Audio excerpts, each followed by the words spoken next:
السلام علیکم، welcome to my YouTube channel. آج میں آپ کو کہانی سنانا چاہتا ہوں، رحمت کا دروازہ۔ ایک بار کا ذکر ہے کہ ایک عورت روزانہ مسجد کے سامنے سے گزرتی تھی۔ راستے میں اسے ایک پیاسا کتا نظر آیا۔ گرمی کا دن تھا اور کتا ہانپ رہا تھا۔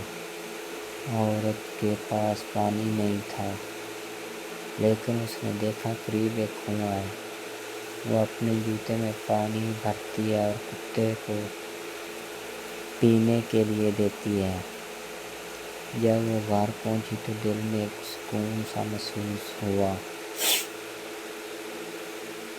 سبسکرائب مائی یوٹیوب چینل۔ اسی رات اسے خواب میں آواز آئی، اللہ نے تیرے اس عمل سے خوش ہو کر تجھے بخش دیا۔ صبر۔ اللہ تعالیٰ اپنی مخلوق پر رحم کرنے والوں سے محبت کرتا ہے۔ چھوٹا سا نیکی کا عمل بھی اللہ کے نزدیک بہت بڑا ہوتا ہے۔ کیا آپ چاہیں گے میں اگلی بار کہانی حضرت محمد صلی اللہ علیہ وسلم کے کسی واقعے پر